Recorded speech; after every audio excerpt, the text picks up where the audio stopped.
안녕하십니까. 안보채널입니다. 대북전단금지법을 계기로 미국을 비롯한 국제사회는 북한 주민의 인권과 생명권에 더욱 관심을 가지고 문제를 제기하기 시작했습니다. 우리 정부가 남북관계 개선을 위해 입법을 강행한 것으로 평가받는 대북전단금지법이 오히려 김정은을 더욱 압박하는 상황이 벌어지고 있습니다. 도대체 국제사회에서는 지금 어떤 상황이 전개되고 있는 것일까요? 미국의 소리 방송에서는 대북전단금지법과 관련하여 북한 주민의 인권에 대한 보도를 법안 공포 이후 연일 실시하고 있습니다. 이런 보도 경향은 최근에는 찾아볼 수 없는 것입니다. 미국의 소리 방송은 국무부 기관지에서 독립을 했지만 아직도 미국 정부의 입장을 간접적으로 전달하는 방송으로 인식되고 있어 미국 정부의 공식 입장으로 해석되고 있습니다. 미국 의회에서는 청문회뿐만 아니라 하원 외교위원장도 소속 의원들과 필요한 모든 사실과 정보를 검토하겠다는 입장을 표명했습니다.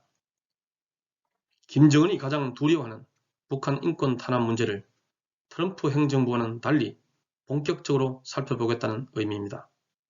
게다가 유엔에서도 관련된 논의가 지속될 것으로 보입니다. 유엔 인권 최고 대표 사무소는 최근 정치범 수용소 경비대 출신 탈북민의 활동을 웹사이트에 자세하게 소개하였습니다. 특히 북한의 인권 유린 사례 768건의 진정서를 유엔과 공유했다며 북한 정치범 수용소의 끔찍한 인권 침해를 부각시키고 있습니다.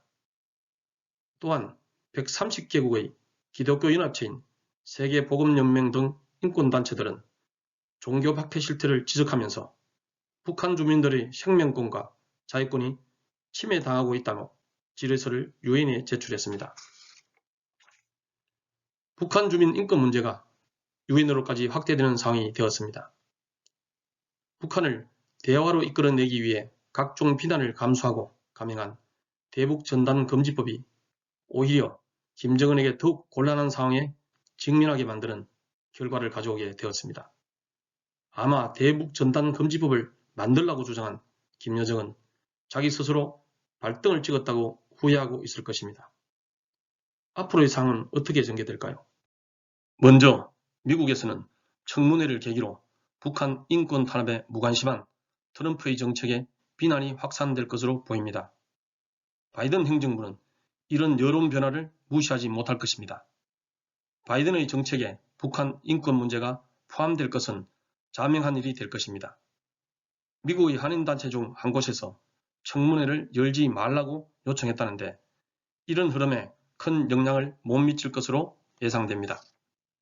국제사회에서는 유럽연합뿐만 아니라 유엔까지 개입하는 상황이 벌어질 것으로 보입니다. 유럽연합은 북한 인권에 대해 지속적으로 문제를 제기해왔고 만약 내부 토의가 이루어진다면 더욱 강경한 태도를 보일 것입니다. 유엔에서는 인권위원회가 3월에 북한 주민 인권에 대한 토의가 이루어질 것으로 예정되어 있습니다. 이렇게 국제사회가 북한 주민 인권에 대한 관심이 증가하면 김정은에게는 최악의 상황이 펼쳐질 것입니다. 북한을 옹호하고 있는 중국, 러시아, 이란, 쿠바 등도 인권에 대해서는 공개적으로 옹호할 수만은 없을 것입니다. 김정은 입장에서는 작은 이익을 취하려다가 큰 손해를 보는 실수를 저지른 것으로 보입니다. 하지만 이 작은 실수가 자신의 운명을 결정할 수도 있다는 점은 생각지도 못한 것 같습니다. 우리 정부의 대북전단금지법 제정이 남북관계 개선에 도움을 주지 못하고 오히려 김정은에게 비수를 꽂는 상황을 지켜보면서 느끼는 씁쓸한 감정은 왜일까요? 감사합니다.